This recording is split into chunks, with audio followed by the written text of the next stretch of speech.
Bismillahirrahmanirrahim. Assalamualaikum warahmatullahi wabarakatuh.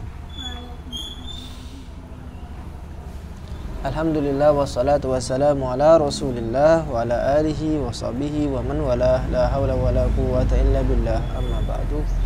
Alhamdulillah, pada kesempatan ini kita bisa melanjutkan ngaji kitab Kifayatul Akhyar dalam keadaan sehat walafiat. Mudah-mudahan kita senantiasa dilimpahkan taufik, ma'unah, barokah dari Allah Subhanahu wa ta'ala. Salawat dan salam mudah-mudahan tetap tercurah limpahkan kepada junjungan kita Nabi Agung Nabi Muhammad sallallahu alaihi wasallam. Melanjutkan kembali pembahasan bagian-bagian air atau pembagian air. Pada bagian pertama kita bahas kemarin, yaitu air mutlak. Sekarang kita akan membahas yaitu pembagian yang kedua, yaitu air musyammas. Di halaman 8, Bismillahirrahmanirrahim. Qala al-musannif rahimahullahu wa nafa'ana bihi wa bi'ulumihi fid dharain amin. Qala wa tahirun mutahhirun makruhun wa huwa al-ma'u al-musyammasu. Yang kedua ini adalah air musyammas, dari kata syamsun. Nanti akan dijelaskan apa itu yang dimaksud dengan musyammas. Tapi dia mempunyai sifat. Yang pertama tahirun, dia itu suci. Mutahhirun, bisa digunakan untuk bersesuci. Tetapi hukumnya makruhun. Menggunakan air musyammas ini hukumnya makruh. Beda dengan air mutlak, wairu makruhin jika mutlak. Kalau musyammas makruhun. Kenapa makruh? Nanti akan dijelaskan sebab kenapa dia dimakruhkan dalam penggunaannya. Dan tidak semuanya makruh karena sebab itu. Kita akan jelaskan nanti. Hadza huwa al-qismu ats-tsani min aqsamil ma'i wa huwa al-ma'u al-musyammasu. Ini adalah bagian kedua dari bagian-bagian air, yaitu air musyammas. Sifatnya yaitu wahuwa tahirun fi nafsihi. Ia suci atas dirinya sendiri, maksudnya zatnya itu suci. Air musyammas ini suci. Kenapa? Li'annahu, karena ia lam yalqi najasatan, tidak bertemu najis, sehingga dia suci. Beda dengan apabila kejatuhan najis dan berubah air itu, berubah warnanya, berubah baunya, berubah rasanya kalau dirasakan. Maka dasarnya air musyammas ini suci. Wa mutahhirun, sifat yang kedua adalah mutahhirun, ay yarfa'ul hadasa wa yuzilun najisa li baqa'i itlaqi ismil ma'i alaihi. Mutahhir, bisa mensucikan. Artinya jika ada orang yang punya hadas, punya kena najis, maka dia bisa menggunakan air musyammas ini. Kenapa? Dia mutahhir, bisa mensucikan. Ayyar faul hadas, bisa menghilangkan hadas. Wazilun najas, dan juga bisa menghilangkan najis. Kenapa? Libaqa'i itlaqi ismil ma'i alaih, karena dia tetap sebagai nama air. Tetapi wahal yukrah, apakah dimakruhkan? Fihi al-khilafu. Dalam pembahasan itu ternyata ada khilaf, ada perbedaan pendapat. Al-asahhu, yang paling sah, yang paling benar pendapat itu indar Rafi'i, menurut pendapat Imam Rafi'i, annahu yukrahu, bahwa penggunaan air musyammas itu makruh. Apa makruh di sini maksudnya? Maksudnya kalau bisa dijauhi. Tapi kalau sudah darurat, tidak ada lagi, ya terpaksa. Tapi kalau memang bisa, jauhi saja. Itu makruh, dibenci. Wa huwa alladhi jazama bihi al-musannifu. Dan ini, pendapat yang ini yang condong penulis atau musannif, pengarang di sini condong kepada pendapat ini. Lantas apa dasar yang menjadi pegangan pendapat ini, pendapat yang pertama ini, bahwa penggunaan air musyammas makruh? Yaitu wahtajjalahu Rafi'iyyu bi anna Rasulullah sallallahu alaihi wasallam. Imam Rafi'i berhujjah dengan makruhnya air musyammas itu, dasarnya adalah tatkala Rasulullah sallallahu alaihi wasallam naha, mencegah Aisyah radhiyallahu taala anha, mencegah Sayyidah Aisyah, istri beliau, anil musyammasi, mencegah penggunaan air musyammas. Oh iya, belum saya jelaskan tadi ya, apa itu musyammas. Panjang lebar kita bahas masalah ininya, belum kita tahu apa musyammas. Musyammas dari kata syamsun, yaitu air yang dipanasi dengan terik panas matahari. Sampai punya air, taruh di bak atau taruh di bejana, tempat besi, kemudian dipanaskan di terik panas matahari. Itu musyammas. Kenapa kok Rasulullah melarang Sayyidah Aisyah menggunakan air musyammas? Qala innahu yurisul barasa, karena sesungguhnya air musyammas itu menyebabkan penyakit baros, penyakit kulit, baros, sopak kalau bahasa kita. Makanya dilarang oleh Nabi Muhammad. Wa ani Ibni Abbas radhiyallahu anhuma, dari Ibnu Abbas, anna Rasulullah sallallahu alaihi wasallam, bahwa Rasulullah sallallahu alaihi wasallam iku qala, tawuh sapa Rasul, man irtasala, barang siapa yang mandi,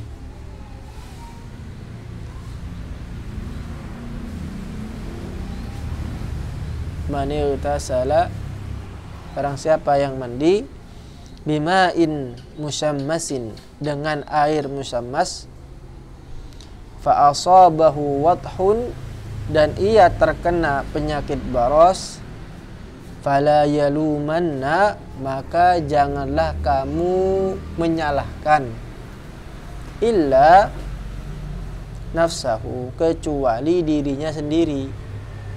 Sudah dikasih tahu jangan pakai air musyammas, kok masih dipakai, ngeyel, akhirnya kena baros, maka jangan salahkan kecuali dirinya sendiri. Wa karihahu Umar radhiyallahu taala anhu, dan juga Sayyidina Umar benci menggunakan air musyammas. Wa qala, dan Sayyidina Umar berkata, innahu yurithu al-barasa, dia mewariskan, menyebabkan penyakit baros. Nah, ini dalil yang digunakan oleh para imam di dalam memakruhkan penggunaan air musyammas.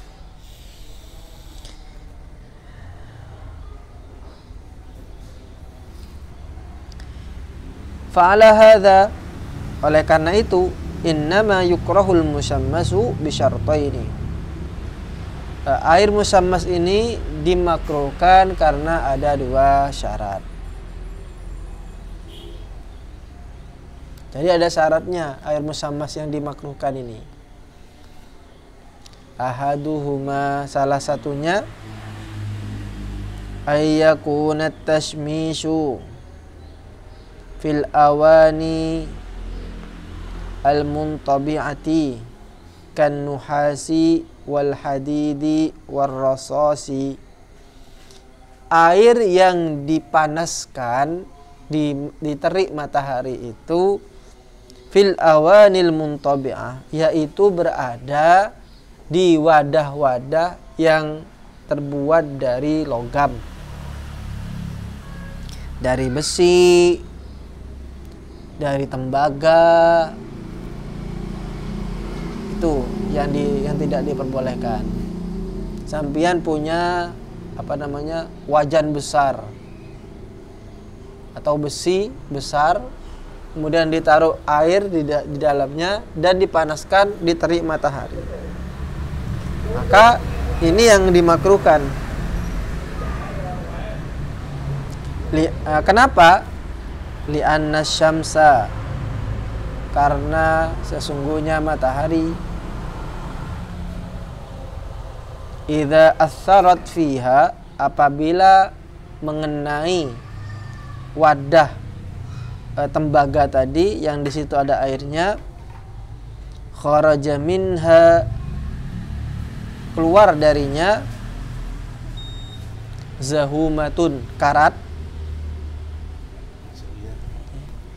ta'lu ala wajhil ma'i, akan mengeluarkan karat yang mengambang di atas air. Wa minha, dan darinya itu, yatawalladul barasa, akan melahirkan penyakit baros. Jadi dari karatnya itu yang menyebabkan penyakit baros.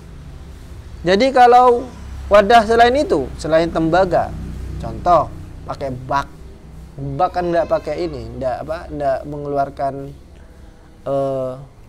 karat, atau pakai plastik, kan biasanya ada kolam renang yang dari plastik itu loh, atau semen, jadi kayak gini, semen, gimana hukumnya? Nah, ini nanti kita bahas. Wala yata'atta dzalika fi ina'iz dhahabi wal fiddati, sehingga tidak masuk dalam kategori ini, yaitu fi ina'iz dhahab, fi ina'iz dhahab, wadah yang terbuat dari emas. Wah, ini sultan banget ini, kolam renangnya terbuat dari emas.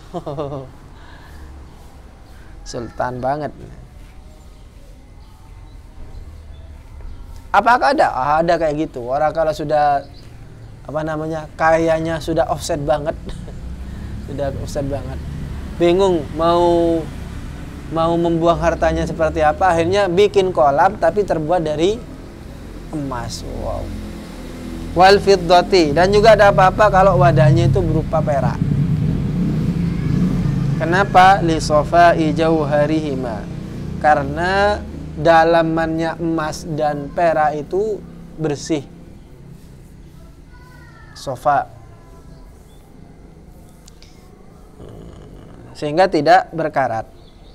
Lakinnahu yuhramu istimaluhuma, tetapi penggunaan emas dan perak itu haram, karena nanti masuk kepada israf, berlebih-lebihan. Ya mau sore bikin kolam pakai emas. Ya kayak ini pakai baju emas bagi laki-laki. Baju yang dicampur dengan emas tidak boleh. Bagi laki-laki juga menggunakan emas, cincin emas, kalung emas tidak boleh. Ala ma ya'ti dzikruhu, dan itu yang akan dibahas nanti, akan datang penjelasannya, akan datang nanti. Memang tidak makruh tapi malah haram kalau yang bentuknya dia dari emas dan perak.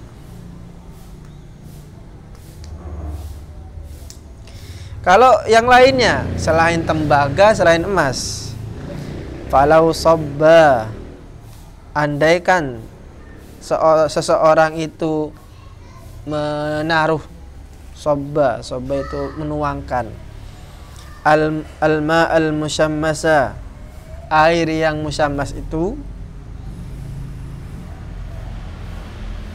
min ina'iz zahabi wal fiddati li ayyi ina'in mubahin,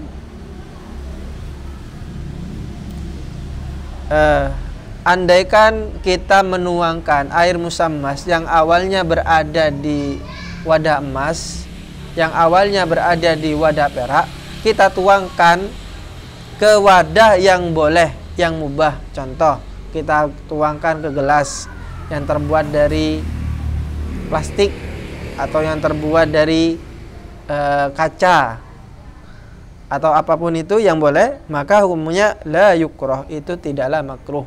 Sampai yang gunakan untuk wudu tidak apa-apa. Kenapa? Lifaqdi az-zahumati, karena tidak ada karat, tidak ada karatnya.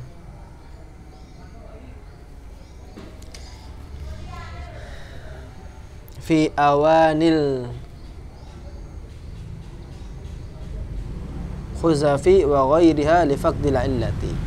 Ya kayak menggunakan plastik, menggunakan kayak tadi itu semen atau apapun itu, maka tidak apa-apa.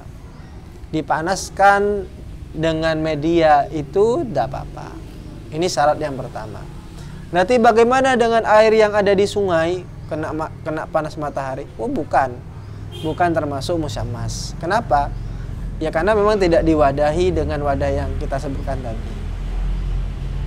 Tetap hukumnya itu adalah ma'ul mutlak, yang ada di sungai itu dipanasi gitu kan. Kena sinar matahari. Tetap itu namanya al-ma'ul mutlak. Syarat yang kedua, asyartu tsani ayyaqa'a at-tashmishu fil biladi asyadidatil hararati dunal loncat ya? Mana? Oh sudah tadi. Sudah saya baca tadi. Wa kadza la yukrah fi awani al-khuzafi wa ghairiha li faqdil illah.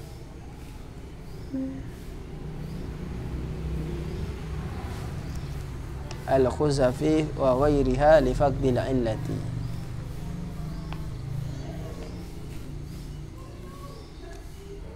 Jadi saya sambungkan dengan penjelasan tadi. Syarat yang kedua, ayyaqa'at tashmis, pemanasan ini terjatuh atau dilakukan. Waqa'a itu artinya tumipo, terjadi di fil bilad, di negara-negara asyadidah al-hararah, yang panasnya banget, negara-negara yang panasnya banget sekali. Kayak di Sudan. Di Sudan itu cuma ada 2 musim. Musim panas sama musim panas banget. Musim panas dan musim panas banget, saking panasnya. Nah, kalau tidur itu siang-siang di musim panas itu kasurnya dibasahi dengan air. Saya rambi aeng. Kasur. Kenapa? Saking panasnya di Sudan. Bahkan di beberapa tempat itu kalau kita ke jalan raya, kita nyeplok telur, masak telurnya. Saking panasnya. Jadi masak di jalan.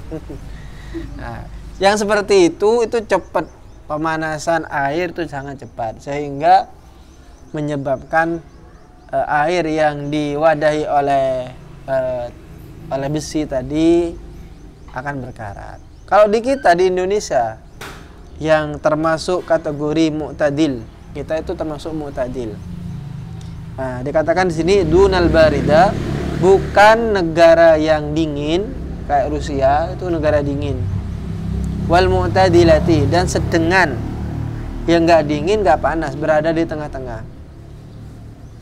Jadi kayak di Rusia yang dingin, kemudian sempat di musim kemarau atau musim panas ada air yang dipanaskan, maka ini tidak masuk dalam kategori itu. Atau di kita di Indonesia tidak masuk juga. Kenapa ya ini masuk mu'tadilah?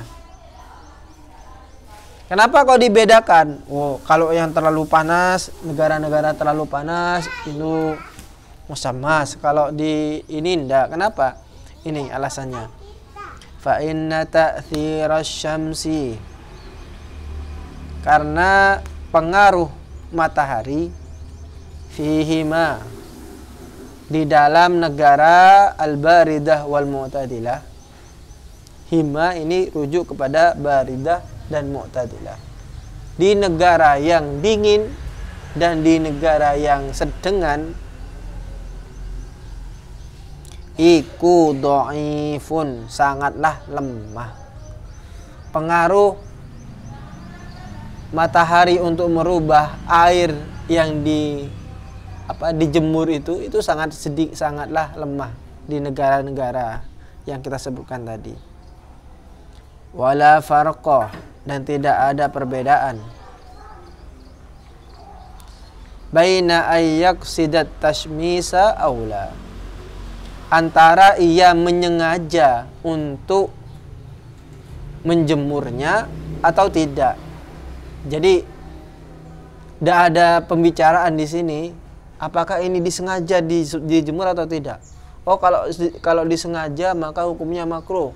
Kalau tidak disengaja hukumnya tidak makruh. Tidak ada.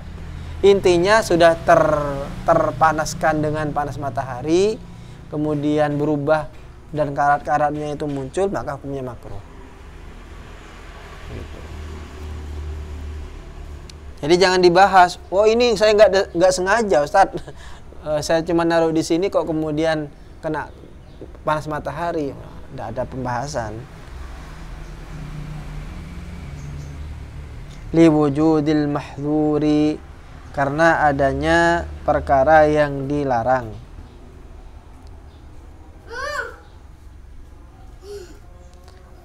Wala yukrahu al-musyammasu fil hiyadi wal biraki bila khilaf.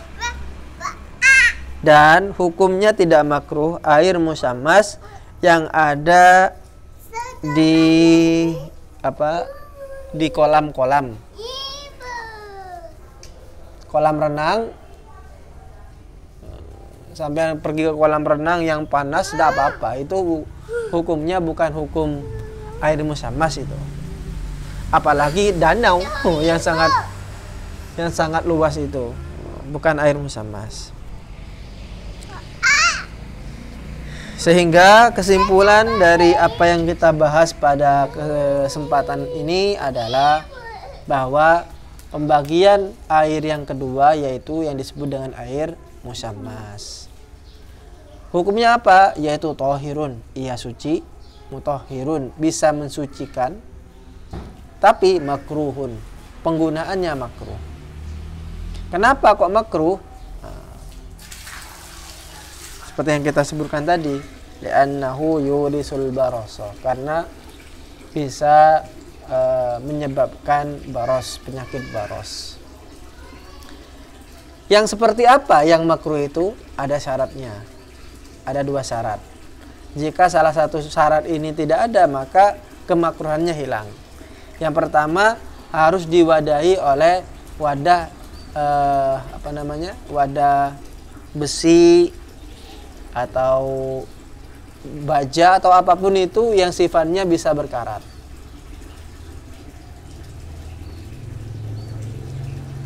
Yang kedua, pemanasannya itu dilakukan di negara-negara yang memang cuacanya panas banget. Syadidatul hararah, panas banget.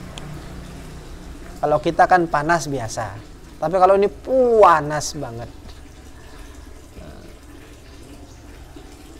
Kata orang Jawa, panas, berarti panasnya banget berarti. Itu kesimpulan dari apa yang kita bahas pada pertemuan kali ini. Besok kita akan membahas kira-kira kemakruhannya ini sifatnya tuntunan syariat atau hanya tuntunan biasa yang tidak ada nilai keagamaannya. Itu yang akan kita bahas pada pertemuan besok. Wallahu ta'ala a'lam bishawab. Ada pertanyaan? Saya akhiri, wassalamualaikum warahmatullahi wabarakatuh.